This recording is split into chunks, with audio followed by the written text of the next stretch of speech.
Let me quote to you something out of the Watchtower of September 15, 1974, page 566, paragraph 1. Now, all of us love Jehovah God and we want to do His will. But the Watchtower observes, at times there may be some who fail to appreciate fully what it means to continue observing His commands. So the Watchtower is saying that there may be some at times who do not fully appreciate what it means to continue to observe Jehovah's commands. And there seems to be some evidence of that here. Not on the part of most of you, but on the part of some of you. Now, listen to the following statistics. We have mentioned some of them to you already. Number 1. Your overall meeting attendance average is only 89%. Now, let me tell you what you have here. Your congregation has 141 publishers. Is that a big congregation? It is. But 11% on the average miss meetings every single week. Now, let me just relate to you some statistics on that. Your public meeting is attended on the average by 124 out of 141, which is 88%. The Watchtower, 121 out of 141, which is 86%. Now, this is almost unbelievable. But more people attend weekday meetings than the Public Talk and Watchtower on Sunday. And that is almost unheard of. Because usually the Public Talk and Watchtower study all over this world is the highest attended meeting. You have 130 that attend the Theocratic Ministry School and Service meeting, which is 92%. And 129 attend the book study, which is 91%, giving you your overall average of 89%. So you don't have one meeting that everybody in your congregation on the average attends. Not one meeting. But isn't meeting attendance a command? Can you help me to figure something out? Why would a congregation have higher meeting attendance during the week than on Sunday? Can you give us an observation on that? Why would that happen? Any thoughts on that, Brother Pinkley? Oh. So the later meeting had the lowest meeting attendance? That usually is the case, isn't it? Yes, our sister right here. Yes. Well, weekends are a fun time. They go off on camping and things like that. Well, is she telling on you or what? But is to attend meetings a command from Jehovah God? Are we supposed to miss meetings under any circumstances, brothers, if it is at all possible? What does the society say you are supposed to do as far as meetings are concerned, even when you're on vacation? What are you supposed to do? Who are you, sister?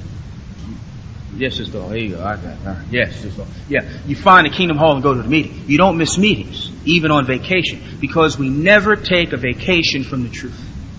Do we? Under no circumstances does this happen.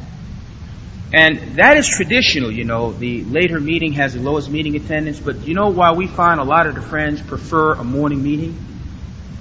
Only for personal convenience. They would rather go to an earlier meeting to have the rest of the day to do personal things. And is that a good reason not to attend your own meeting? Is it? No, it's not.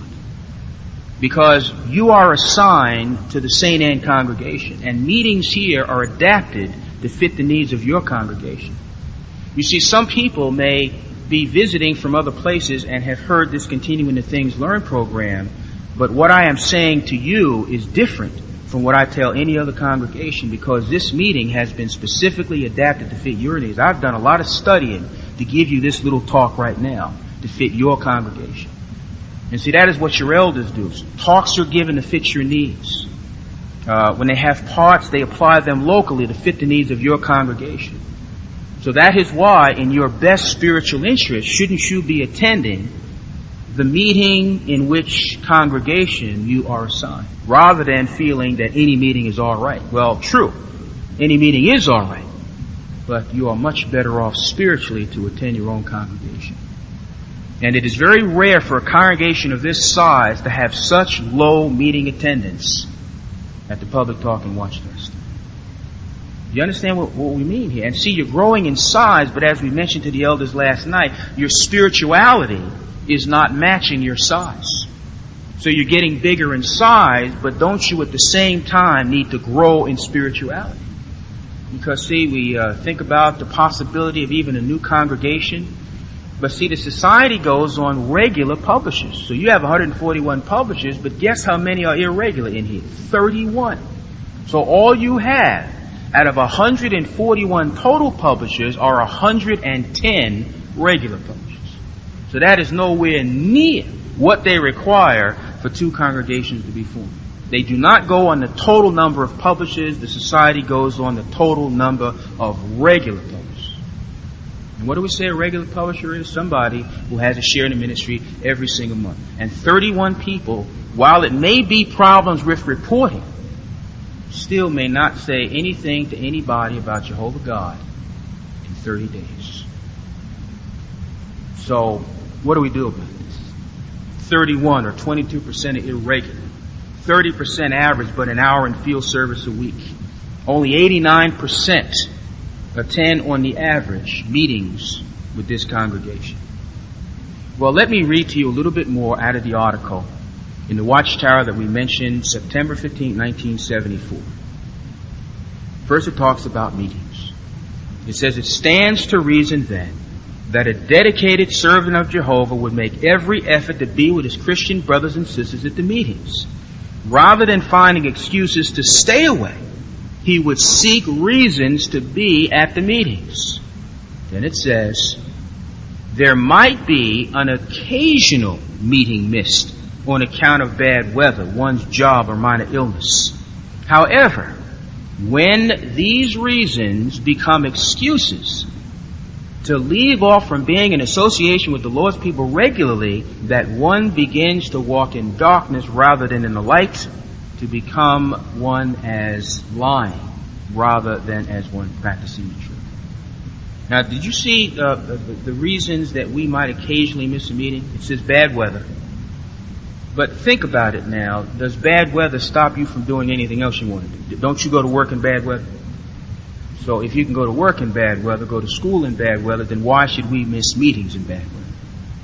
And then it also mentions one's job, that is understandable, or some minor illness. But ask yourself the question, is the minor illness keeping me away from anything else? Because some people will go to work or go to school, but then they will say they're too sick to do what? That evening. Yeah, too sick to go to. And see, it is when the reason becomes a what? And we can always make these up, can't we, Jason? An excuse. Really. Then it talks about our field service. It says occasionally there may be a very good reason not to be able to share in the preaching work at a particular time. There are times when the home in which one lives is in desperate need of repairs. Can you think of a desperate need of repair you might have in your home that would keep you out of service? Desperate. Brother Studeville, say it out loud. All right, we can take that. That's desperate. That's right. Can you think of any other desperate situation? All right. All right, we're going to get to the car in a minute. All right, something else with the house. Something else with the house, Sister Pinkley. Oh, all right. I mean, really leaks. See, if it's not that bad, you stick a bucket up in it and then go out and service and come back. All right, that's good. Somebody else? All right, back. I can't. The little hand back there. Say it out loud. Okay. A tree falls on the house. All right, we'll take that too. Okay. The car on which one depends for transportation may be in urgent need of attention. All right, and we can think of situations for that. Then it says there may be something of a personal nature that one must do that would prevent one from sharing in the preaching and teaching work. But again, the question the Watchtower asks, when does the reason become an excuse? Does one allow such interferences to cause one to stop practicing the truth? So again, we can always make what? Brothers, what can we always make? Excuses. And if we miss, it shouldn't be an excuse. We should have a real good what? We should have a good reason. Because you see, if we do not practice the truth, we do not practice these commandments, we could cut ourselves off from Jehovah's blessing. So what we are really encouraging you to do as a congregation, and we mean all of it, everybody needs to attend the meetings every week. Everybody needs to be zealous in field service every single week. And one word that will really help you is the word and instead of or. See, some people use the word or. I will go out either Saturday or Sunday. Never both now. No, I don't go out both. Either one or the other. But you see, if your circumstances allow, shouldn't you go out both times? Why wouldn't you give Jehovah the very best you can give him? You give your boss that, correct? You go Monday and Tuesday and Wednesday and Thursday. So why can't we do that for Jehovah? Are you going out in service Saturday? No, I'm going out Sunday. Are you going out Sunday? No, I went out Saturday. Are you doing evening witnessing? No, I'm going out on the weekend. Are you going on the weekend? No, I went out evening witnessing. Are you going out this week? No, I went out last week. Either or.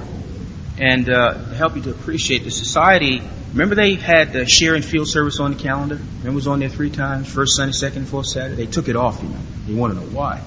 But some people only went out when it was on there. Well, I don't have to go out this weekend. It doesn't say share and service. So they took it off. And when they announced it in the August 1989 Kingdom Ministry announcements, they said, we are taking it off because it should be the custom for Christians to share in field service on Saturday and Sunday if possible. And that's zealous service. And we want to really emphasize that not just for our grown people, but also for our children. Now, I looked at the cards very carefully, and you have some children who are doing beautifully in Jehovah's service, and they are to be commended. But you've got some children, frankly, that their share in field service leaves much to be desired. And it is because the parents are not seeing to it that their children are having a regular share in the ministry. And might that prove costly to your child, parents? See, if your child does not have a meaningful share in service, they will not qualify to become unbaptized publishers. And then they might not qualify to be what? And they have to be this if they're old enough in order to get everlasting life. What word are we talking about here? Baptized. So does their share in field service have any bearing on their being baptized? Yes, it does. And the word the society uses is meaningful. And let us help you to appreciate this in the Survival book, page 97, paragraph 16. So you have some children who don't take this very seriously. As the expression goes, they take it with a grain of salt and they feel, well, when I get old enough, I'm going to leave here anyway. But let me tell you what God very frankly says He is going to do to any child who is old enough but does not dedicate his life to serve Him and symbolize it by baptism. Listen to this. SU, page 97, paragraph 16 says, particularly significant is the fact that Jehovah's executioners were told that age, sex, singleness, or marriage relationship was no reason to spare an offender against Jehovah. A married person must individually have his or her mark in order to be spared. If parents resist having their children marked, or if they fail to bring them up as servants of Jehovah, they must bear the responsibility for what happens to those children. You understand that? So if your child is old enough, and your child does not have that mark, then isn't Jehovah God going to hold the parents personally responsible for what has to happen to that child? Now that's serious, isn't it? Then it goes on to say, although obedient children of godly parents are viewed as holy by Jehovah, rebellious ones are not. So if you have a child who's hard-headed, doesn't want the truth, doesn't want to have anything to do with Jehovah, look at what God says to them. It says, if children are old enough to become baptized Christians, but do not want to live up to the requirements, whether they are baptized or not, their age will not result in their being spared. How vital then for each individual of responsible age to be clearly marked as a person dedicated to God and doing His will. So what happens to any child in or out of the truth who is not serving Him? They're going to be destroyed. So the point here, very frankly, is, parents, if your child is old enough for Jehovah to destroy, then isn't your child old enough to come into the truth? And that is the way it has to be looked at. You have an awesome responsibility before Jehovah. So think about it. And what is it? Continue to obey and observe Jehovah's commandments. And what two things are we emphasizing here tonight for this congregation? What two things? What two commandments of Jehovah does everybody have to continue observing? Sister Night Singer? That's right. Very good. And in my last few minutes, let me appreciate something else with you. We made the point about young people feeling that the truth is sort of like a fun barrier. You know, you can look around sometimes and see the children who are not really interested in being here. They don't like being here. They can't wait for the meeting to be over, and they only go because their parents make them. But let me tell you how God feels about people who do not love the truth. Take your Bibles, please, and turn to 2 Thessalonians, chapter 2 and verse 10. 2 Thessalonians, chapter 2 and verse 10. It says, "And with every unrighteous deception for those who are perishing as a retribution because they did not accept," note this now, "the love of the truth, that they might get saved." Now the scripture does not say that they did not accept the truth. It says they did not accept the love of it. Now this applies primarily to Christendom. But isn't it possible for a person to accept the truth without accepting the love of it? Isn't it possible for a person to accept this as being the truth, but do not accept the love of the truth? Because aren't there people who accept this as being the truth? Do you know people like that? I know this is the truth, and if I ever do anything, I am going to do this because I know that this is Jehovah's organization. You may have relatives like that. You may have people of interest like that. You may have young people like that. Oh, I know this is the truth. But you see, God says you may accept this as being the truth. But how many people do very little about it because they have not accepted the love of it? And it is only people who have accepted the love of the truth that are going to be saved. So anybody who is looking at the truth as being restrictive or like a fun barrier, meaning that they're tired of all of the restriction of being told of what they can and cannot do. Every time I turn around, some young people say, I can't do this and I can't do that. And after this meeting tonight, now I can't even watch television anymore. What next? Fun barriers. So I want to go out there into the world where I can find freedom. And a lot of them really believe that they are going to go out there in the world and find freedom so they could do whatever they want to do. Isn't that contrary to what the Bible says in John chapter 8 and verse 32? Because doesn't it say that the truth will set you free? There is no scripture in the Bible that says the world will set you free. And if you go out there in the world, you better think twice because you will not find freedom.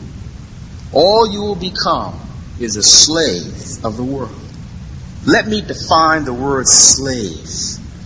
It is a person completely subservient to a dominating influence, one who has surrendered control of himself. Can a person become enslaved to fashion and fads, style? People are enslaved to things like that. They are so enslaved to it that they will wear clothes that could cost them their lives. We had this thing in New York City with shearling coats. It's a special coat made out of a certain material. I think it's made out of wool. And they were killing children for these coats. Thugs see you walking down the street with one of those coats on, and they'll kill you and take it off of you. So school officials were saying, parents, if you value your child's life, don't buy that coat. But they wore it anyway because people are enslaved to fashion and fads. And look at the way people dress now. Have you ever seen worldly people, especially worldly youngsters? Don't all of them look just about the same? It is hard to tell one from the other. They walk alike, talk alike, dress alike. They look like they just walked out of a concentration camp, all dressed in uniforms, because they all look exactly alike, just about, don't they? And look at how they look now. You see these strange-looking haircuts? Have you seen them? Oh my, are they far out? These androgynous haircuts. You know what androgynous means? that it can be either worn by a man or a woman, and hasn't the organization ruled out anything androgynous? And we had a circuit assembly program about that not too long ago, where you cannot tell the difference between a man and a woman. Androgynous is out for God's people. And they have these androgynous haircuts that men and women both wear. Men and women wear earrings. Men and women wear ponytails. All of it is androgynous. What else do we have? Oh my, inordinate amounts of jewelry. We see people wearing so much jewelry. We had this youngster in Brooklyn, and she had jewelry all over the place. Rings all over her fingers, bracelets all over everywhere, pendants around her neck, and we kept trying to tell her, they're going to get you, because you are a target for these thieves with all of that jewelry on. They tell you when you go down into the subway system in New York City, hide your jewelry. That is why the Bible links modesty with soundness of mind, because when a person is immodest, they're not really being smart, are they? And she kept telling us, oh, it's my goal, I can wear whatever I want. I said, all right, okay. So one day she was coming from school, and a fellow walked up to her and asked her what time it was, and that was his decoy. Because his friend came behind her with a knife and stabbed her. Took all of her jewelry. She is very happy that she still has her life. But see, that is how people are enslaved to these things. Though it may cost them their lives, they have to wear it anyway. Now, is that slavery? Yes, it is. People wear things that are just ugly. And why do they wear it? Because they're enslaved. It's ugly. Well, I have to wear it because everybody else does. They have sneakers with brand names on it. Some people will not wear sneakers unless it is sponsored by a certain sports personality. And these sneakers nowadays cost $150, $200. Isn't that incredible? They have one sneaker now that they call a pump. Have you heard of that one? What is that supposed to make you do? Fly through the air? But again, people are enslaved to these things. You get out there in the world, not only do you have to dress like them, but you have to talk like them. You have to learn a whole new language, the language of the street. And I will tell you, that language out there is ignorant. Have you heard how they talk? Here's one word that they use quite frequently. You probably have heard it. And they always say, yo. Isn't that ignorant? Yo.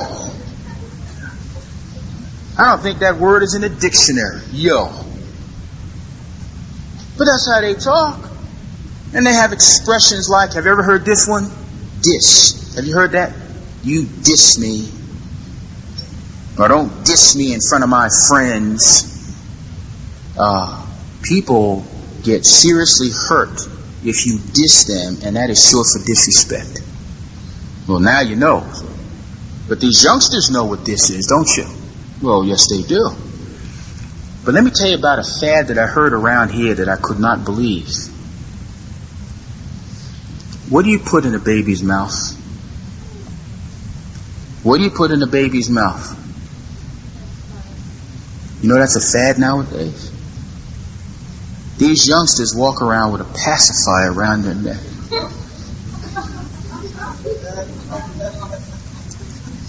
14, 15-year-old, 16-year-old teenagers walking around with a pacifier in their mouth. Isn't that outrageous? So in order to be like the world now, you have to walk around with a pacifier. Oh, it's true. But what does that make you? You're nothing but a slave. You can't walk normally anymore. You can't talk normally anymore. Who's telling you how to dress? Who's telling you how to wear your hair? Who's telling you now, take a pacifier and put it in your mouth? Isn't the world telling you what to do? What does that make you? Doesn't that make you a slave? Because the world is pulling your strings just like a puppet and moving your mouth just like a ventriloquist does a dummy. If you think that you are going out there into that world to find freedom, you better think again, because that is not going to happen. People in the truth are free. God's people are free. We enjoy freedom that the world does not have. Do you really think that those drug addicts, those prostitutes, those immoral people who are enslaved to their habits, their addictions, their immoralities, do you think those people are free? Those people out there are nothing but slaves, and they're miserable because of it. We have to understand and appreciate that only people who are in love with the truth will be saved.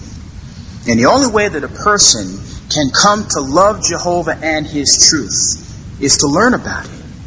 See, the more you learn about somebody, the more you come to love that person. Isn't that way with anybody?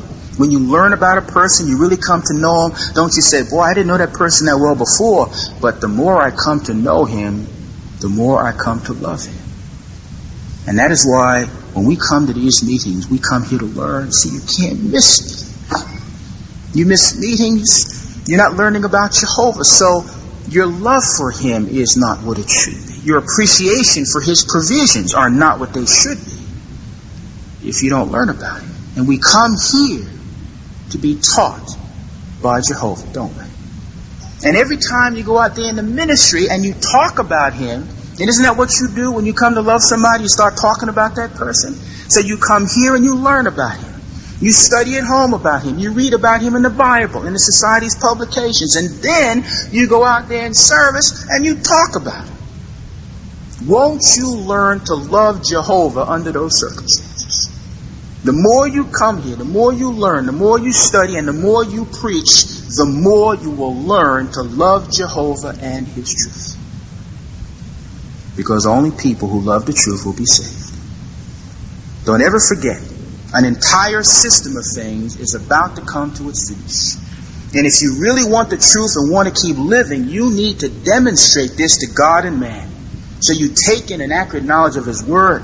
You seek first the kingdom and its righteousness. Those who learn the truth and live by it find enormous freedom both mentally and emotionally, because we are freed from the futile way of life of this dying system of things. So once again the question, do you love the truth? Then you will love the God of the truth. You will love the wonderful truths he reveals about his kingdom rule.